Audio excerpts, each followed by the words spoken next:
വാരണാസിയിലെ ബോട്ട് യാത്ര വെറുമൊരു വിനോദസഞ്ചാരമല്ല. അത് ഭക്തിയും സംസ്കാരവും ചരിത്രവും ജീവിതവും ഒത്തുചേരുന്ന ഒരു അവിസ്മരണീയ അനുഭവമാണ്. വാരണാസി എന്ന പുരാതന നഗരത്തിൻ്റെ ആത്മാവ് കുടികൊള്ളുന്നത് ഗംഗാനദിയിലാണ്. ആ ആത്മാവിനെ തൊട്ടറിയാനുള്ള ഏറ്റവും നല്ല മാർഗം ഒരു ബോട്ട് യാത്രയാണ്. കരയിൽ നിന്ന് കാണുന്ന കാശിയല്ല നദിയിൽ നിന്ന് നോക്കുമ്പോൾ കാണുന്നത്. പറ്റുമെങ്കിൽ അഫീഘട്ടിൽ നിന്നും ബോട്ട് യാത്ര ആരംഭിക്കുക. പുലർച്ചെ 4:30-ക്കോ 5:30-ക്കോ തുടങ്ങുന്ന യാത്രയാണ് ഏറ്റവും അനുഭൂതിദായകം. നഗരം ഉണർന്നു വരുന്നതേയുള്ളൂ. ഘട്ടുകളിൽ നിന്ന് ഉയരുന്ന മന്ത്രോച്ചാരണങ്ങളും ദൂരെയുള്ള ക്ഷേത്രങ്ങളിൽ നിന്നുള്ള മണിനാദങ്ങളും അന്തരീക്ഷത്തിൽ ഒഴുകി നടക്കുന്നുണ്ടാകും. സൂര്യൻ ഉദിച്ചുയരുമ്പോൾ ഗംഗയിലെ ജലം സ്വർണ്ണനിറമായി മാറുന്ന കാഴ്ച വിവരണാതീതമാണ്. ബോട്ട് യാത്രക്കിടയിൽ നിങ്ങൾ പലതരത്തിലുള്ള കാഴ്ചകൾ കാണും. നദിയിൽ മുങ്ങിക്കുളിക്കുന്ന ഭക്തർ, തുണികളലക്കുന്ന അലക്കുകാർ, വെള്ളത്തിന് മുകളിലൂടെ സാധനങ്ങൾ വിൽക്കാൻ വരുന്ന ചെറുവള്ളങ്ങൾ, സാധുക്കൾ, ഇവയെല്ലാം ചേർന്ന് വാരണാസിയുടെ യഥാർത്ഥ ജീവിതം നിങ്ങളുടെ മുന്നിൽ തെളിയും. ഒരു കാര്യം പറയട്ടെ, ഗംഗാനദി നമുക്ക് പവിത്രമാണ്. അതിനാൽ യാത്രക്കിടയിൽ പ്ലാസ്റ്റിക്കോ മറ്റു മാലിന്യങ്ങളോ പുഴയിലേക്ക് എറിയാതിരിക്കാൻ പ്രത്യേകം ശ്രദ്ധിക്കുമല്ലോ. വാരണാസിയിലെ ജീവിതം തുടിക്കുന്നത് അവിടുത്തെ ഘാട്ടുകളിലാണ്. ഗംഗാനദിയുടെ തീരത്തായി ഏകദേശം 84 ഘാട്ടുകൾ ഉണ്ടെന്നാണ് കണക്ക്. ഓരോ ഘാട്ടിനും അതിൻ്റെതായ ചരിത്രവും ഐതിഹ്യവും സവിശേഷതകളുമുണ്ട്. അതിൽ പ്രധാനപ്പെട്ട ചിലത് ഞാൻ ചുരുക്കി പറയാം. വാരണാസിയിലെ ഏറ്റവും പ്രധാനപ്പെട്ടതും തിരക്കേറിയതുമായ ഘട്ടാണ് ദശാശ്വമേധ് ഘട്ട്. ബ്രഹ്മാവയുടെ 10 അശ്വമേധയാഗങ്ങൾ നടത്തിയെന്നാണ് പുരാണം. എല്ലാ വൈകുന്നേരവും നടക്കുന്ന ലോകപ്രശസ്തമായ ഗംഗാരതി, മണിമുഴക്കങ്ങളും ശംഖനാദവും മന്ത്രോച്ചാരണങ്ങളും ചേർന്ന ആ അനുഭവം വർണ്ണനാതീതമാണ്. മണികർണികാഘട്ട്. മണികർണികാഘട്ടിനെ മഹാശ്മശാനം എന്നാണ് വിളിക്കുന്നത്. വാരണാസിയിലെ ഏറ്റവും വിശുദ്ധമായ ഘട്ടുകളിലൊന്നാണിത്. ഇവിടെ വെച്ച് മൃതദേഹം ദഹിപ്പിക്കുന്നത് ആത്മാവിന് നേരിട്ട് മോക്ഷം ലഭിക്കാൻ സഹായിക്കുമെന്ന് ഹിന്ദുക്കൾ വിശ്വസിക്കുന്നു. പാർവതീദേവിയുടെ കർണാഭരണം ഇവിടെ വീണു എന്ന ഐതിഹ്യത്തിൽ നിന്നാണ് ഈ പേര് വന്നത്. മറ്റൊരു ഐതിഹ്യം ദക്ഷയാഗവുമായി ബന്ധപ്പെട്ടതാണ്. സതീദേവിയുടെ കാതൻ വീട് ഇവിടെയാണെന്നും അതുകൊണ്ടാണ് മണികർണിക എന്ന പേര് വന്നു എന്നതും പറയപ്പെടുന്നു. 51 ശക്തിപീഠങ്ങളിലെ വിശാലാക്ഷി ക്ഷേത്രം സ്ഥിതി ചെയ്യുന്നതും ഇതിന് അടുത്താണ്. മറ്റു ഘട്ടുകളിൽ നിന്ന് വ്യത്യസ്തമായി മണികർണികയിൽ ഒരു ഗൗരവമേറിയ അന്തരീക്ഷമാണ്. ജീവിതത്തിൻ്റെ നശ്വരതയെക്കുറിച്ച് ആഴത്തിൽ ചിന്തിക്കാൻ പ്രേരിപ്പിക്കുന്ന ഒരിടമാണിത്. ഇവിടെ ചിതകൾ ഒരിക്കലും അണയാറില്ല. പകലും രാത്രിയുമായി 100 കണക്കിന് മൃതദേഹങ്ങളാണ് ഇവിടെ സംസ്കരിക്കുന്നത്. ഘട്ടിന് തൊട്ടടുത്തായി സ്ഥിതി ചെയ്യുന്ന ഒരു പുരാതന കുളമാണ് മണികർണികാ കുണ്ട്. കാശി വിശ്വനാഥ ക്ഷേത്രത്തെക്കാൾ പഴക്കം ഈ കുളത്തിനുണ്ടെന്ന് വിശ്വസിക്കപ്പെടുന്നു. ഇവിടെ കുളിക്കുന്നത് പാപമോചനത്തിന് സഹായിക്കുമെന്ന് ഭക്തർ കരുതുന്നു. ഇവിടെ ശവസംസ്കാര ചടങ്ങുകൾ നിയന്ത്രിക്കുന്നത് ഡോം എന്നറിയപ്പെടുന്ന സമുദായക്കാരാണ്. തലമുറകളായി അവരാണ് ഇവിടുത്തെ പവിത്രമായ അഗ്നി സൂക്ഷിക്കുന്നത്. ഹരിശ്ചന്ദ്രഘട്ട്. സത്യസന്ധനായ ഹരിശ്ചന്ദ്ര രാജാവ് കാവൽ നിന്ന ഘട്ടാണിത്. മണികർണികയെപ്പോലെ ഇവിടെയും ശവദാഹങ്ങൾ നടക്കാറുണ്ട്. ഇവിടുത്തെ ഐതിഹ്യങ്ങൾ മനുഷ്യജീവിതത്തിൻ്റെ നശ്വരതയെ ഓർമ്മിപ്പിക്കുന്നു. ഗംഗയും അഫീ നദിയും സംഗമിക്കുന്ന സ്ഥലത്താണ് അഫീഘട്ട്. വാരണാസിയുടെ ഏറ്റവും തെക്കേ അറ്റത്തുള്ള ഘട്ടാണിത്. വേദപാരായണവും യോഗയും സംഗീത പരിപാടികളും ഇവിടെ വളരെ പ്രശസ്തമാണ്. ഇവിടെ പുലർച്ചെ നടക്കുന്ന സുബഹേ ബനാറസ് വളരെ ശാന്തവും മനോഹരവുമാണ്. വിദ്യാർത്ഥികളും വിനോദസഞ്ചാരികളും സന്യാസിമാരും ഒരുപോലെ ഒത്തുകൂടുന്ന സ്ഥലമാണിത്. പ്രശസ്ത കവി തുളസീദാസ് രാമചരിതമാനസം എഴുതി പൂർത്തിയാക്കിയത് ഇവിടെ വെച്ചാണെന്ന് വിശ്വസിക്കപ്പെടുന്നു. സിന്ധ്യാഘട്ട്. ഈ ഘട്ടിന്റെ പ്രത്യേകത ഭാഗികമായി വെള്ളത്തിൽ മുങ്ങിക്കിടക്കുകയും ചെരിഞ്ഞു നിൽക്കുകയും ചെയ്യുന്ന രത്നേശ്വർ ശിവക്ഷേത്രമാണ്.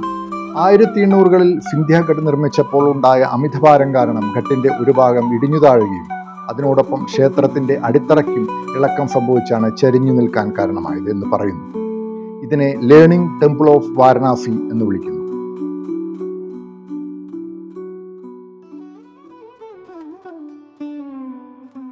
കാശിയിലെ പ്രധാനപ്പെട്ട മറ്റു ചില ക്ഷേത്രങ്ങൾ ഏതൊന്നുകൂടി ഞാൻ പറയാം. കാലഭൈരവ ക്ഷേത്രം. കാശിയുടെ കാവൽക്കാരൻ എന്നാണ് കാലഭൈരവൻ അറിയപ്പെടുന്നത്. കാശി വിശ്വനാഥനെ ദർശിക്കുന്നതിന് മുൻപോ ശേഷമോ കാലഭൈരവനെ വണങ്ങണം എന്നാണ് വിശ്വാസം. അന്നപൂർണേശ്വരി ക്ഷേത്രം. വിശ്വനാഥ ക്ഷേത്രത്തിന് സമീപമായാണ് ഈ ക്ഷേത്രം സ്ഥിതി ചെയ്യുന്നത്. കാശിയിലെ ജനങ്ങൾക്ക് ഭക്ഷണം നൽകുന്ന ദേവിയായാണ് അന്നപൂർണേശ്വരിയെ സങ്കല്പിക്കുന്നത്. വിശാലാക്ഷി ക്ഷേത്രം. സ്ത്രീ ശക്തിയുടെ പ്രതീകമായി 51 ശക്തിപീഠങ്ങളിലൊന്നാണിത്. ദക്ഷിണേന്ത്യക്കാർക്ക് ഏറെ പ്രിയപ്പെട്ട ക്ഷേത്രമാണിത്.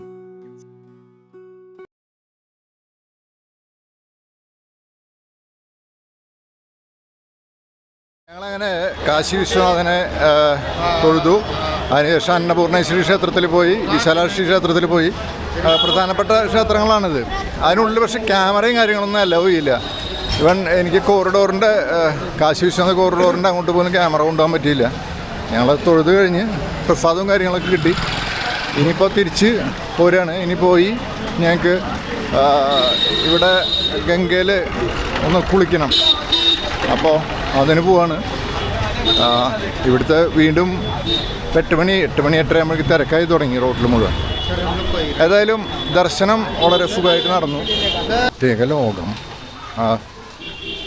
പല രീതിയിലുള്ള കാര്യങ്ങൾ ഒരു സ്ഥലത്ത് കാണുന്നതല്ല, തൊട്ടപ്പുറത്ത് പോയി കഴിഞ്ഞാൽ കാണാം. അങ്ങനെയുള്ള ഇതൊരു ടൈപ്പ് ഓഫ് ഇലക്ട്രിക് ഓട്ടോ ആണ്. ഇതിപ്പോൾ നമ്മുടെ നാട്ടിലൊന്നും ഇങ്ങനത്തെ കണ്ടിട്ടില്ല. ഇതിവിടെ കോമൺ ആണ്. യു പിയിൽ എവിടെ വന്നു കഴിഞ്ഞാലും കാണാം ഈ ഓട്ടോ. ഇലക്ട്രിക്കാണിത്. നമ്മുടെ നാട്ടിൽ ഇങ്ങനെയുള്ള ഓട്ടോ കാണില്ല. ശരിക്കും ടൗണിൽ സിറ്റിയിലൊക്കെ യൂസ് ചെയ്യാൻ വളരെ നല്ലതാണ്. അല്ലേ, ആളുകൾ പോണ പോക്ക് കണ്ടില്ലേ.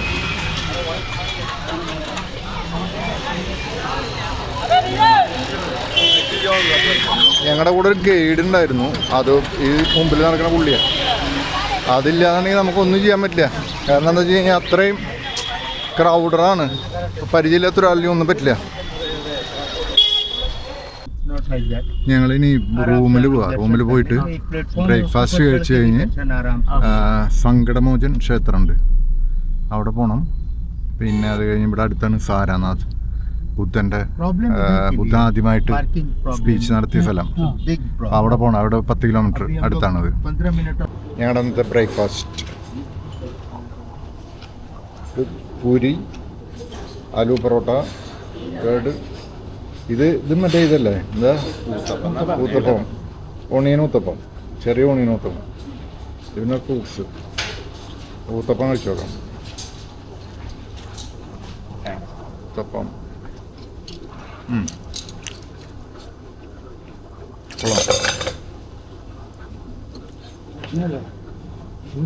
നല്ല ഊത്തപ്പാണ്. സാമ്പാർ മുക്കി.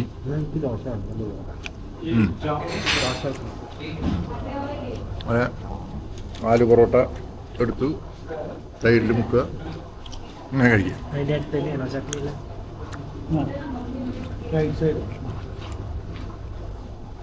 പൂരി പൂരി സബ്ജി.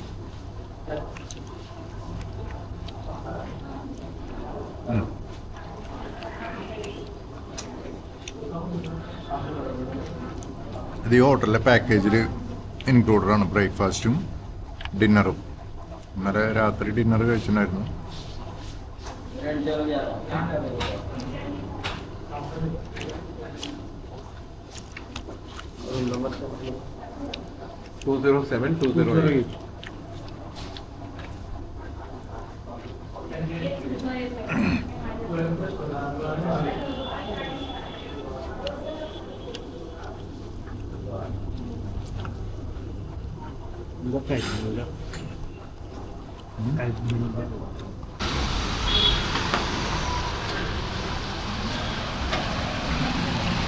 ഇതാണ് റോഡിലെ അവസ്ഥ.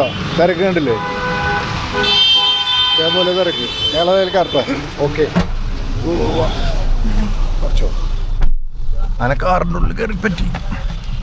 ഇനി നേരെ സങ്കടമോചൻ ഹനുമാൻ ക്ഷേത്രം.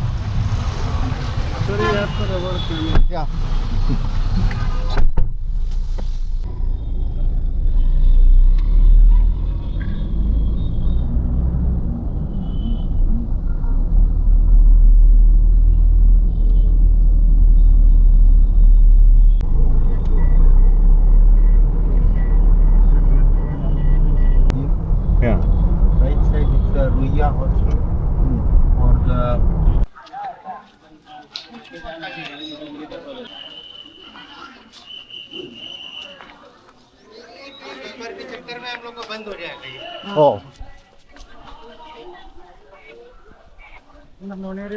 ഇത് കാശിയിലെ ബനാറസ് ഹിന്ദു യൂണിവേഴ്സിറ്റിയുടെ ഉള്ളിലുള്ള ബിർള പണിതിട്ടുള്ളൊരു ടെമ്പിളാണ്.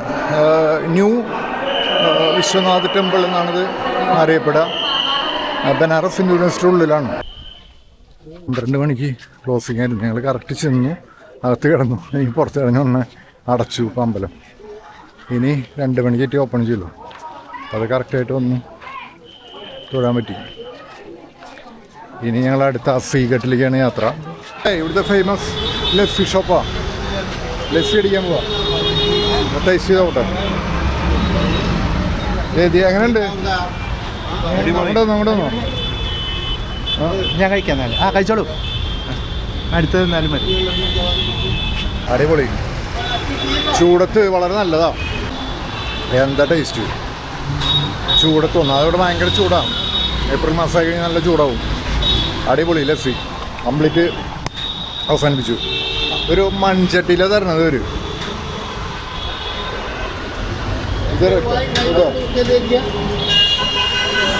എവിടെ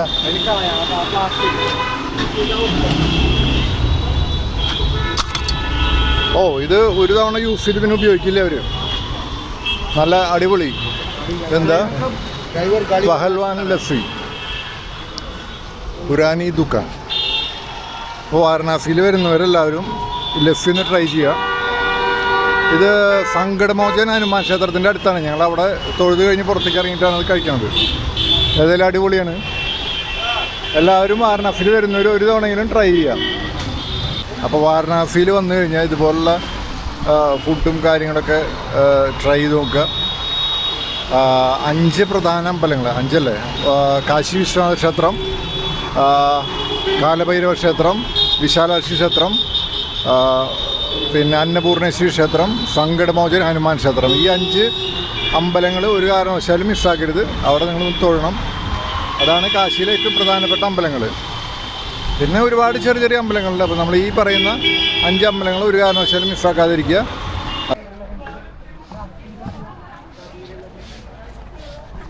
അഫീഘട്ട് എന്ന് പറയുന്നത് വാരണാസിയുടെ ഏറ്റവും തെക്കേറ്റത്ത് വരുന്ന ഘട്ടാണ്.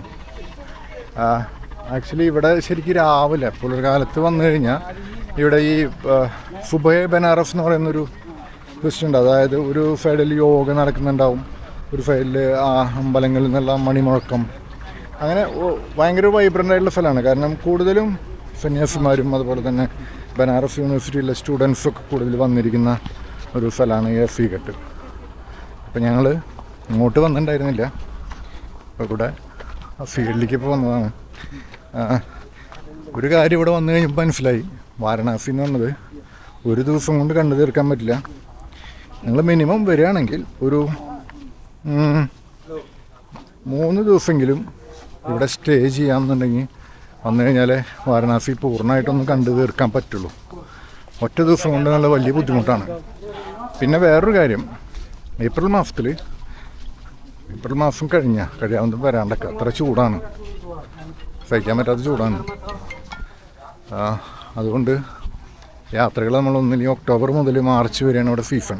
ആ ഒരു നല്ല ക്ലൈമറ്റ് ഉണ്ടാവുക. ഇപ്പോൾ ചൂടായി. ഗംഗയിൽ പൊതുവെ വെള്ളം കുറഞ്ഞു. എന്നാലും നമുക്ക് കുളിക്കും കാര്യങ്ങളൊക്കെ ചെയ്യാം കേട്ടോ. ഞങ്ങളിപ്പോൾ ജസ്റ്റ് ഒന്ന് മുങ്ങാൻ വേണ്ടിയിട്ട് വന്നതാണ്. ഘട്ട് കൂടി തന്നെയാണ് നടക്കുന്നത്. ഇത് വേറെ ഘട്ട്, ശ്രീഘട്ട് കഴിഞ്ഞു. ഇനിയിപ്പോൾ അത് ഈ ഘട്ടിൻ്റെ പേരെന്താണെന്ന് നോട്ടെ, അവിടെ എഴുതി വെച്ചിട്ടുണ്ടാവും. തുളസി ഘട്ട് അതാണിത്. ഓരോ ഘട്ടുകളും ഓരോ രീതിയിലാണ് ഉണ്ടാക്കിയിട്ടുള്ളത്. ഓരോ കാലഘട്ടങ്ങളിൽ ബിൽഡ് ചെയ്തിട്ടുള്ളതാണ്. ഇതിലെ പല സ്ഥലങ്ങളും 3000-4000 കൊല്ലം പഴക്കമുള്ളതാണ് കേട്ടോ.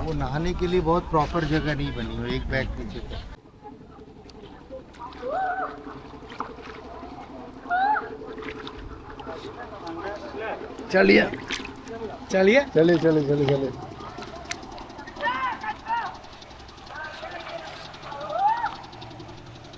അവിടെ പിള്ളേർ നീന്തി കുളിക്കുന്നു.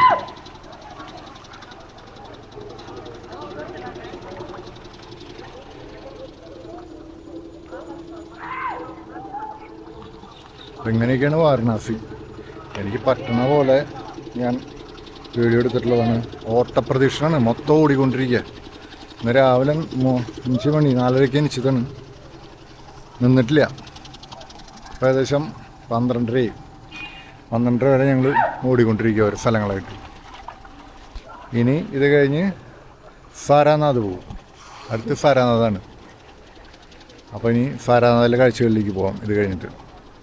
പിന്നെ എനിക്ക് കാശിയെക്കുറിച്ച് വലിയ രീതിയിലുള്ള വലിയ അറിവൊന്നുമില്ല. എനിക്ക് പറ്റുന്ന രീതിയിൽ ഓരോ ഡിസ്ക്രിപ്ഷൻ കൊടുക്കുകയാണ് കേട്ടോ. അപ്പോൾ അതിൽ തെറ്റുകുറ്റങ്ങളുണ്ടെങ്കിൽ നിങ്ങൾ കമൻറ്റ് ചെയ്യുക. ഇനി ഞാൻ വാരണാസിയിൽ വരുന്നതിന് എനിക്ക് കുറച്ചും കൂടി നല്ല രീതിയിൽ ചെയ്യാമെന്ന് ഞാൻ വിചാരിക്കുന്നു. എൻ്റെ ജീവിതത്തിൽ ഞാൻ ആദ്യമായിട്ടാണ് വരുന്നത് വാരണാസിയിൽ. എനിക്കിത് വളരെ ഇഷ്ടപ്പെട്ടു. നിങ്ങൾ വരാൻ ശ്രമിക്കുക, വീണ്ടും പറയണു. ഇവിടെ ഒരുവിധം എല്ലാ ഘട്ടുകളിലും ഈ ആരതി നടക്കുന്നുണ്ട്. പ്രധാനപ്പെട്ട ആരതി നടക്കുന്നത് ഞങ്ങൾ ഇന്നലെ പോയതാണ്, ദശാശ്വമേധ ഘട്ടിൽ. ഇതിപ്പോൾ ഇവിടെ ഈ ഘട്ടിലുണ്ട്, അതിനപ്പുറത്തുണ്ട്, നമോ ഘട്ടിലുണ്ട്. എല്ലാ ഘട്ടുകളിലും ആരതി കാണാം. ഈവനിങ്ങുള്ള ഒരു ഭയങ്കര റിച്വൽ ആണ് അത്. ഭയങ്കര ഒരു ചെറിയൊരു സ്പിരിച്വാലിറ്റി കൂടെ വേണം കേട്ടോ വരുമ്പോൾ. വെറുതെ ടൂർ വരണ പോലെ വന്നു കഴിഞ്ഞാൽ മുഴുവൻ നമുക്ക് ഫീൽ കിട്ടില്ല. അപ്പോൾ അങ്ങനെയൊക്കെ ആയിട്ടാണ് ചൂണി വരേണ്ടത്. പിന്നെ ചെറിയ കുട്ടികളെന്നുണ്ട് അത് കഴിയാവുന്നതും വരാതിരിക്കുക. കാരണം അവർക്ക് അത്രയും ഇൻട്രസ്റ്റഡ് ആവില്ല ചിലപ്പോൾ. പലതും കണ്ടു കഴിഞ്ഞാൽ അവർക്ക് അതിൻ്റെതായ കുറച്ച് ബുദ്ധിമുട്ടുകളൊക്കെ ഉണ്ടാവും. നമ്മൾ ചെറുപ്പക്കാരൊക്കെ ആയിട്ട് പോരാ. ഇനി അധികം പ്രായമാവാനും നിൽക്കണ്ട. എല്ലാവരും 20-25 വയസ്സൊക്കെ കഴിഞ്ഞ് കഴിഞ്ഞാൽ ഇവിടെയൊക്കെ കാണാൻ വേണ്ടി വരാം. മലയാളികൾ പൊതുവെ വരുന്നത് കുറവാണ്. ഇപ്പോൾ ഞങ്ങളിപ്പോൾ വന്നിട്ട് വളരെ കുറച്ച് ആളുകളെയാണ് ഞങ്ങൾ കണ്ടത്. ഏതായാലും ഈ അനുഭവം അറിയാൻ വേണ്ടിയിട്ട് എൻ്റെ വീഡിയോ കാണുന്ന നിങ്ങൾ ഒരു തവണയെങ്കിലും ഇവിടെ വരാൻ ശ്രമിക്കുക എന്ന് പറഞ്ഞുകൊണ്ട് ഞാൻ നിർത്തുന്നു. അപ്പോൾ അങ്ങനെ ഇനി സാരാനാഥിലെ വിശേഷങ്ങൾ കാണിച്ചു തരാം. ഓക്കെ. ഹർ ഹർ മഹാദേവ്, ഹർ ഹർ മഹാദേവ്, ഹർ ഹർ മഹാദേവ്. ഓം നമഃ ശിവായ. ഓം നമഃ ശിവായ.